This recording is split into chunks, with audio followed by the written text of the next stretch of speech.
de Medicina y Salud Pública desde la Genes Fertility Institute. Es una clínica especializada en endocrinología reproductiva y fertilidad. Con nosotros su creador, el doctor Naval Bracero, quien va a compartir con nosotros, ¿verdad?, todo lo que ocurre en casos de que un paciente o una pareja acuda aquí a su oficina. Gracias por recibirnos, doctor. Gracias a ti, gracias a Medicina y Salud Pública, Mayra.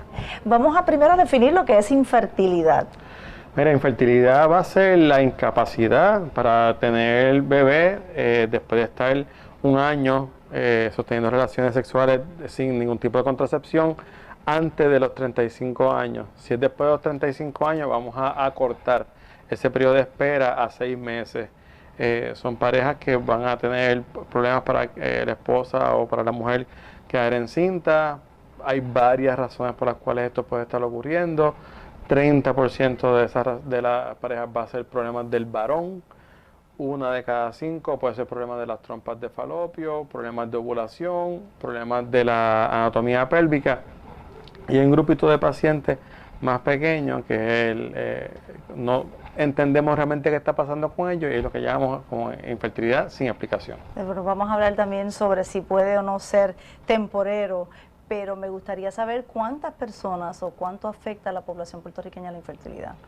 Pues estimamos, si nos dejamos llevar por la demográfica de Puerto Rico, quizás estamos hablando de, en cualquier momento, 200,000 mujeres que pudieran estar en edad reproductiva y cerca de un 15% de esas 200,000 mujeres pues, pudieran estar sufriendo problemas de infertilidad. ¿Y en los varones?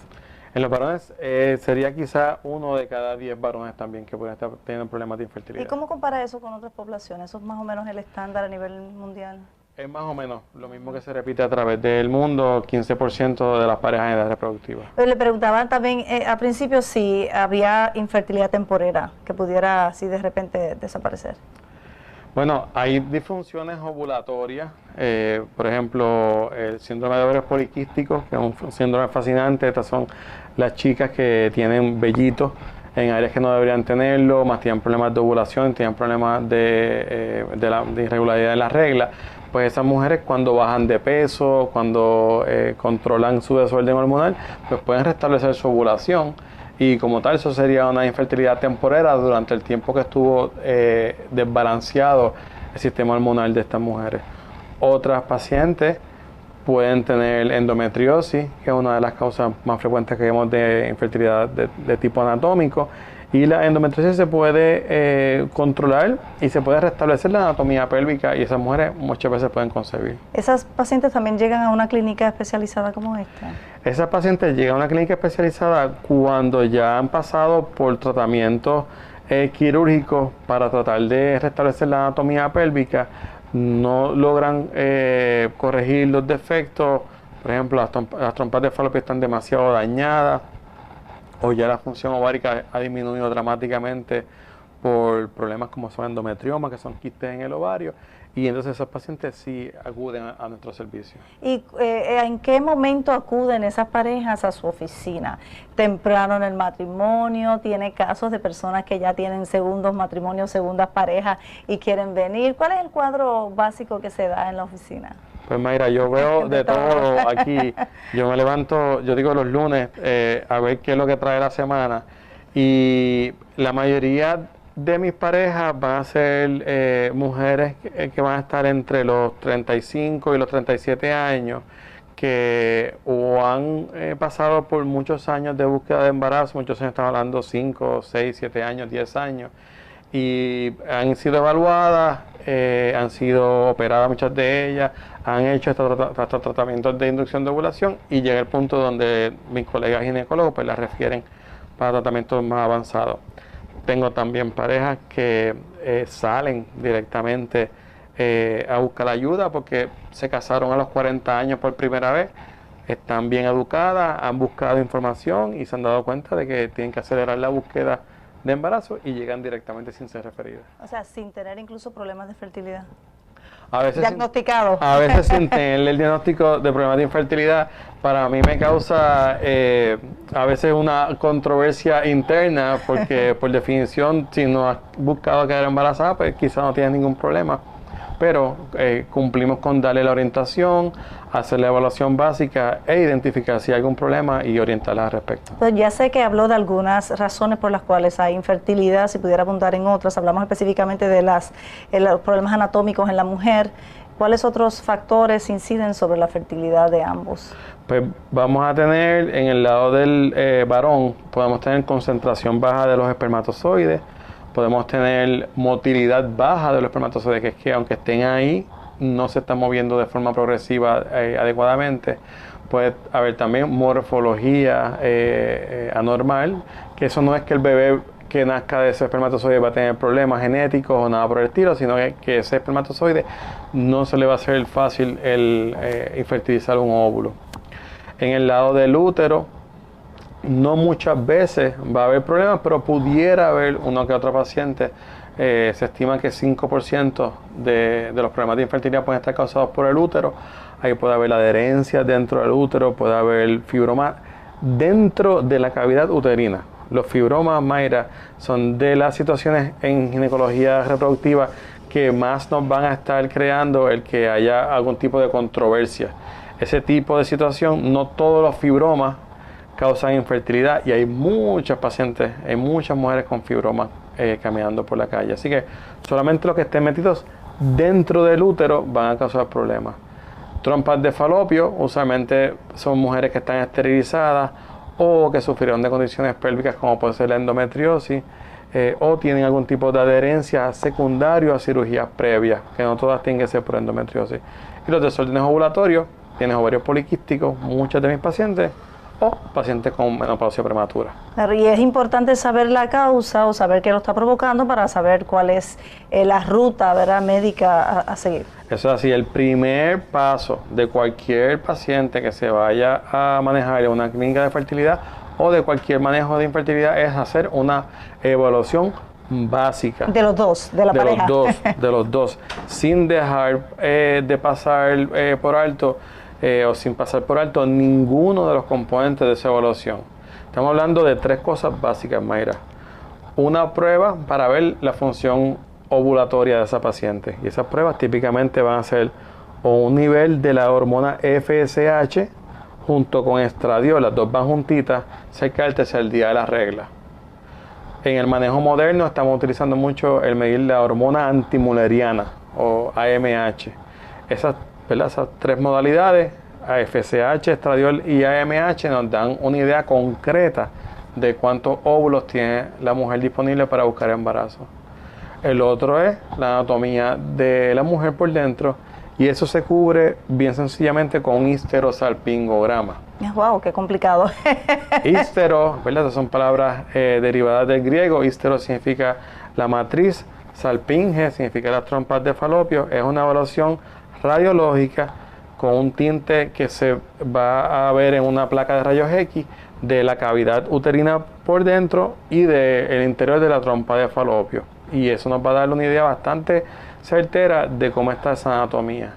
Y por último, ¿verdad?, ya evaluamos la ovulación, el útero, las trompas de falopio, pues tener un buen análisis de semen, un buen contagio de espermatozoides, donde veamos que esos espermatozoides se están moviendo de forma adecuada. Con esos 3 estudios, laboratorios de la esposa o laboratorios de la mujer, el histerosalpingograma y el contagio de espermatozoides, tenemos ahí capturado más del 80% de la patología. ¿Hay factores genéticos involucrados en digamos, cuando una persona, un paciente es estéril? Va a haber factores genéticos más que todo en la línea de la calidad o la cantidad de óvulos disponibles y también en la línea del varón con la parte de los espermatozoides. No son condiciones muy frecuentes, pero por ejemplo, si uno tiene en el grupo familiar una tendencia hacia desarrollar un síndrome que se llama síndrome de la X frágil, estas son mujeres que van a tener unas mutaciones en el cromosoma X y esas mutaciones se pueden ir heredando y empeorando con el paso del tiempo y pueden llevar a mujeres que tengan falla prematura de los ovarios. Y esas mujeres al principio pueden presentarse con problemas para quedar embarazadas antes de francamente irse a menopausia. Lo mismo le ocurre a muchos varones. Hay muchos varones que van a tener disfunciones en el cromosoma Y y esas disfunciones se van a expresar como problemas de fertilidad. Pero también sé que hay, ¿verdad?, todo una conceptualización de lo que es la masculinidad. En ese sentido le pregunto si hay todavía reticencia del varón en la pareja a someterse a los exámenes. ¿O viene usualmente la pareja junta o viene ella primero? Pues yo he visto con el paso del tiempo, Mayra, uno lleva unos añitos ya viendo pareja, con el paso del tiempo yo creo que los varones cada vez son más colaboradores y están más conscientes de que esto es un trabajo en equipo. Una de cada 3 parejas, el varón va a ser la causa principal de la situación. Y sí, quizás hace 15 años para atrás era más difícil a los varones venir a las citas, pero ya los veo con más frecuencia. Claro, también ha ido en aumento el caso de divorcio y de, ¿verdad?, segundas nupcias o, ¿verdad?, múltiples parejas, etcétera. La pregunta sería, si una persona se esterilizó, ya sea mujer o hombre, ¿qué posibilidad hay de poder tomar algún tratamiento para volver a concebir? Pues en el caso de la mujer va a depender mucho de la edad de la mujer cuando la mujer se esterilizó cuando viene a buscar ayuda. O cuando ya no tiene óvulos, porque tenemos cierta cantidad. O sea, el pico de fecundidad de la mujer ocurre a los 25 años. Uh-huh. De los 25 años en adelante ya es cuesta abajo en términos de cantidad y calidad de óvulos disponibles.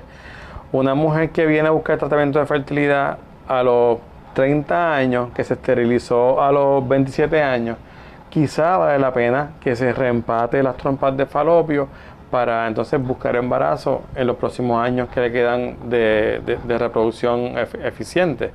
Pero una mujer que se esterilizó a los 28 años, pero busca embarazo a los 40 años, esa mujer pues no se le hace tan fácil el embarazarse cuando se reempate las trompas de falopio y se beneficia más de hacer tratamiento de fertilización in vitro. Pero hay cada día más mujeres que se embarazan, que salen embarazadas más tarde en la vida. Eso es así. De hecho, los matrimonios, las parejas tienden a posponer ahora la concepción, ¿verdad?, el traer hijos al mundo. Eso es así. Si uno mira, hay unas gráficas bien elegantes que definen con la frecuencia de edad que se embarazaban las mujeres. Hace 20 años esa barra estaba bien cerquita de los 25 años, ahora esa barra se movió francamente después de los 30 años. O sea, pero todavía hay posibilidad. Hay posibilidad. Es cuestión de evaluarse también, ¿verdad? Los varones, cuando se esterilizan, va a depender del tiempo que ha pasado que se esterilizaron. No la edad. No tanto la edad, porque el varón sigue produciendo espermatozoides pasado los 60 años. Pero si hubo una esterilización que ocurrió de más de 5 años, con el paso del tiempo ocurre un fenómeno que se llama anticuerpos en contra del espermatozoide, que van a ir poco a poco atacando al espermatozoide y empieza a disminuir la producción del espermatozoide. Claro, pero en ambos casos todavía estaría lo que es la fertilización in vitro o la madre subrogada. Hay otras formas también de concebir. En ambos casos hay múltiples formas de buscar el óvulo y espermatozoide. ¿Y todas de alguna manera se canalizan a través de una oficina como esta? Todas, Mayra, están disponibles en las clínicas de fertilidad. Creo que hoy hay un libro que contabilizó cuántas formas distintas hay de tratar de ayudar a una pareja y pasa las 30 formas distintas de conseguir buscar familia. En una clínica especializada como esta, si la pareja, por ejemplo, no puede concebir una edad que tampoco a lo mejor pudieran tener un embarazo, ¿hay alguna forma de poder buscar que sea otra persona o de que alguien más done el óvulo o que alguien más done el espermatozoide? Pues seguro que sí. 10%, una de cada 10 de los tratamientos de fertilidad que ocurren tanto en Puerto Rico como en Estados Unidos son con algún tipo de tratamiento de reproducción con terceros, como le decimos. Entonces son tratamientos donde se trae un óvulo donado o un espermatozoide donado o el uso de un útero o un vientre de surrogacia para poder llevar el embarazo. Claro, en ese caso las parejas, si se ha dado el caso, usualmente prefieren que sea alguien de la familia, que sea donante o no es aconsejable. ¿Hay bancos en Puerto Rico para este tipo de donación? Son varias preguntas. No hay bancos ni de espermatozoides ni de óvulos en Puerto Rico de forma que se puedan acceder consistentemente. Las clínicas siempre vamos a tener uno que otro óvulo congelado, pero bancos establecidos no hay en Puerto Rico. La mayoría de los bancos de espermatozoides están en los Estados Unidos, o están todos en los Estados Unidos. Y también ahora, ¿verdad? En los últimos 5 años, pues comenzó lo que es algo más novedoso, que son los bancos de óvulos congelados. La tendencia de la mayoría de las parejas es utilizar óvulos de donante anónimo o espermatozoides de donante anónimo. Esa es la realidad. Nosotros realizamos muchos más tratamientos con donantes de gametos, eso incluye tanto óvulos como espermatozoides, de fuentes anónimas. Pero el que se utilicen óvulos de personas conocidas o el que se utilice espermatozoides de personas conocidas no es imposible, también se puede hacer. Es un poco más complejo porque para unos estar en ley con unas regulaciones que pide la Administración para Drogas y Alimentos, hay que hacer unas pruebas bien tediosas a los donantes antes de liberar esos espermatozoides y esos óvulos a que sean utilizados. Y esta agencia pues está salvaguardando el que no se tramita una infección a través de estos tejidos. Eso implica que ese tejido hay que cuarentenarlo por 6 meses antes de liberarlo para utilizarse cuando se ha verificado que está libre de cualquier tipo de infección. Pues eso hace la parte de tratamiento con donantes conocidos un poquito más majadero. Y ahí entonces, pues, donantes anónimos es más fácil porque ya todas esas pruebas están hechas. Claro, ya no, y a veces no se quiere esperar, sobre todo si ya esa pareja, como usted dice, ya es un poco más madurita. También pregunto sobre los asuntos legales, si hay, en el caso de que sean donantes familiares de cierta consanguinidad, que pudiera después eventualmente provocar problemas, ¿no? Si es mi hijo, reclamo que en realidad es mi hijo, y como pasó, ¿verdad?, en el caso de Michael Jackson y otros artistas que hacen ese tipo de arreglo y después la persona se arrepiente de haber concedido la patria potestad completa a la otra persona. Pues tienes la parte legal y tienes también la parte emocional. Cualquiera de estos casos, especialmente los casos que tienen que ver con surrogacia gestacional, son casos que toman mucho tiempo, a veces nos toma hasta 6 meses prepararlo y para que todas las partes envueltas en el caso estén bien orientadas. Y la parte emocional es dramáticamente importante. Tiene que haber un entendimiento pleno de quien está llevando ese embarazo, de que ese embarazo no le pertenece a ella, de que al momento de parir, de dar a luz, tiene que entregarlo a lo que conocen como los padres comisionantes. Tiene que haber un entendimiento pleno de los padres comisionantes de que esa surrogada gestacional, de que esa persona está haciéndole una labor con un factor de generosidad increíblemente grande, haya o no haya compensación de por medio. Y hay que estar siempre consciente de que aquí tenemos 3 pacientes. Está de paciente los padres que sufren de infertilidad, está de paciente la surrogada gestación que está llevando el embarazo y haciendo la labor generosa, pero también está la criatura que se está gestando, que es la más vulnerable porque es la que no puede hablar por ninguno, ¿verdad? No puede hablar por sí propio.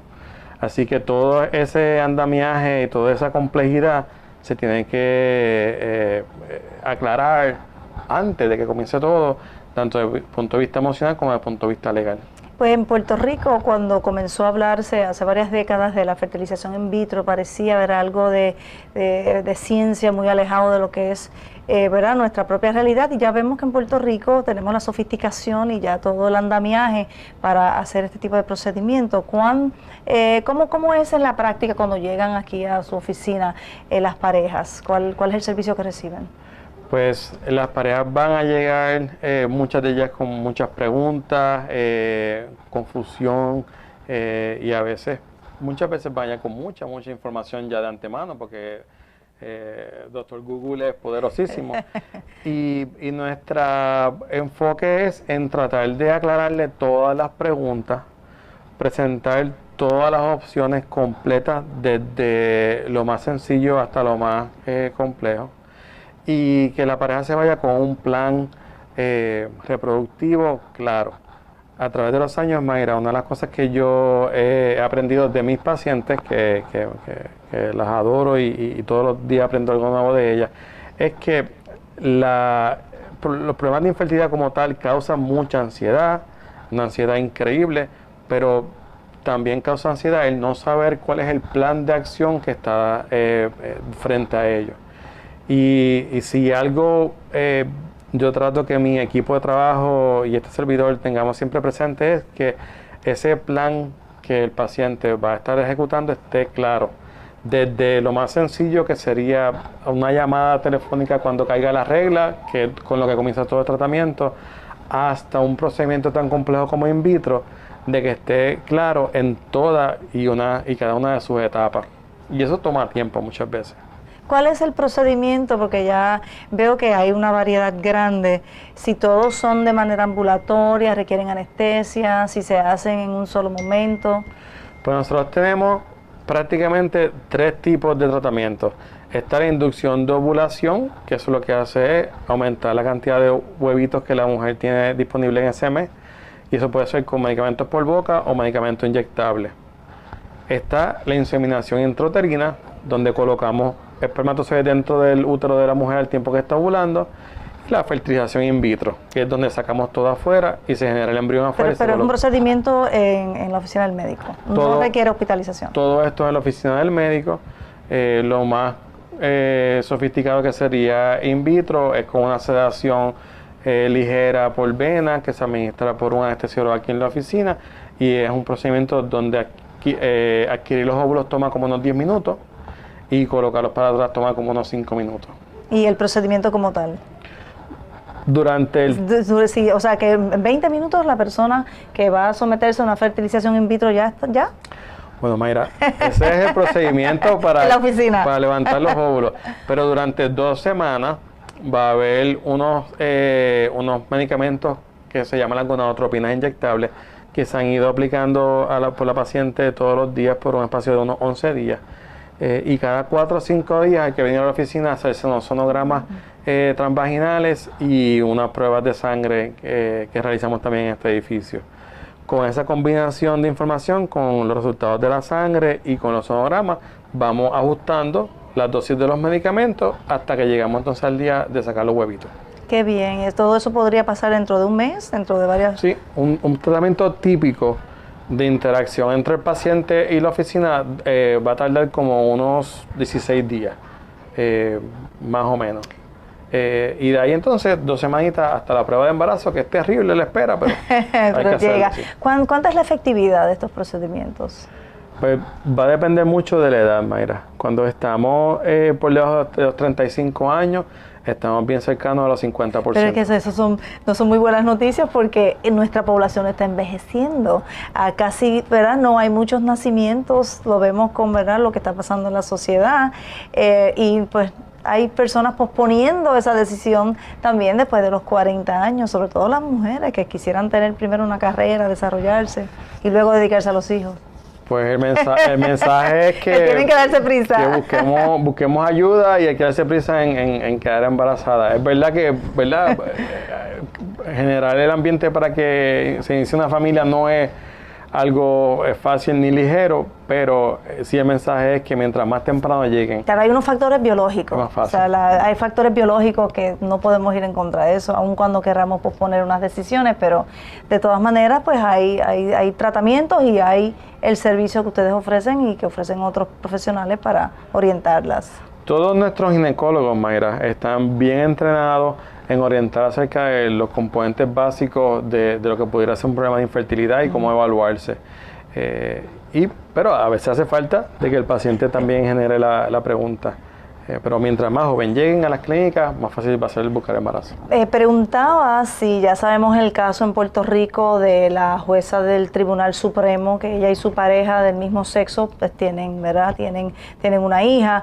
¿Cuán frecuente es la búsqueda de estos tratamientos en parejas del mismo sexo? Bastante frecuente.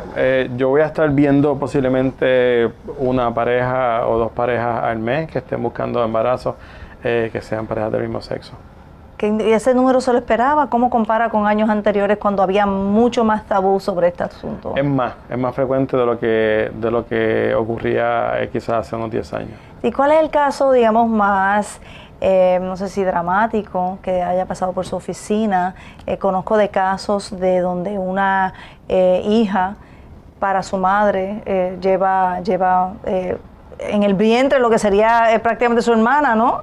Pues el caso más dramático que nosotros tuvimos el honor y la dicha de participar fue el de Isabela Mía, donde en Amparo, que era la abuela de Isabela Mía, la madre de Marily, y todo esto ¿Ese caso es de ustedes? Ese caso es de nosotros, y lo digo con toda tranquilidad porque hemos estado múltiples veces en público, pero donde hubo ahí un milagro de amor increíble, donde Papá Dios también nos bendijo con todos los elementos que fluyeron como debe ser.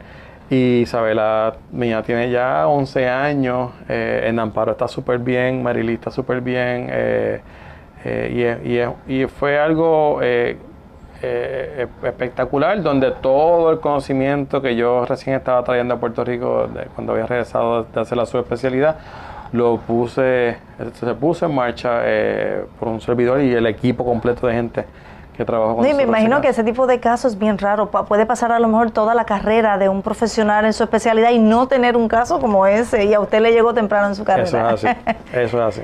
Es un caso, que llamó mucho la atención del público y que además le presentó al país el avance que tiene la medicina y nuestros profesionales y los servicios que hay disponibles en Puerto Rico. Yo siempre bromeo que el útero es el órgano más fascinante que existe, ¿verdad? Hay muchos otros órganos bien interesantes en el cuerpo, pero el útero es capaz de expandirse 10, 15 veces su tamaño, llevar un embarazo, después volver a su tamaño normal, y es capaz de hacer cosas bien nobles, y es tan noble que si uno le da las hormonas en las concentraciones adecuadas, deja que un embarazo avance quizás ya después que la menopausia ha llegado. Después de la menopausia. Una mujer, exacto, una mujer sí puede dar a luz después de la menopausia. Y hay muchas mujeres que quisieran dar a luz después de la menopausia. Pues yo no veo tantas. Llegan de vez en cuando, pero no vemos tantas. Llegan. ¿Y cuánto sería la efectividad en esos casos? Con sus óvulos sería bien bajita, casi 0%. Con los óvulos donados, pues va a estar pasando los 50%. ¿Y usualmente es porque tiene una nueva pareja y quiere hacer una nueva familia? ¿O? Hay de todo, Mayra. Hay gente que vienen buscando embarazo después de los 40, 45 años y no tienen parejo. Y son personas que soñaron con con experimentar maternidad y nunca llegó un parejo y lo hacen por su cuenta. ¿Y eso no tiene ningún tipo de impedimento legal? Absoluto. No tiene ningún tipo de impedimento legal. No hay estudios que hablen en contra de ese tipo de situación familiar. Como tal, la data que existe en los grupos que estudian los distintos tipos de sistemas familiares, lo que ha demostrado es que lo que influye más que todo es la estabilidad de ese sistema familiar que esté criando a esa criatura. Aunque estemos solos, si una persona es estable y está dándole amor y un buen trato a una criatura, pues debe tener una buena estabilidad. Qué bueno que usted lo aclara, porque hemos estado hablando en todo momento de parejas y ciertamente en Puerto Rico la mayoría de las familias no son de pareja, son abuelos criando a nietos, madres solteras, padres solteros, parejas del mismo sexo, o sea que ya no tenemos la mayoría parejas criando hijos. Hay de todo. Quisiéramos que el final de la historia de cada persona que se esté criando en un núcleo familiar, de que esa persona pues esté gozando de amor y de estabilidad emocional. Claro, lo importante es la familia, y la familia ahora tiene un significado mucho más amplio y de mayor diversidad. Vamos a ir a una pausa y cuando regresemos vamos a hablar de cuán accesible, si los planes médicos lo cubren, en fin, cómo se tramita el servicio, por si hay alguna persona que nos esté sintonizando y esté interesada.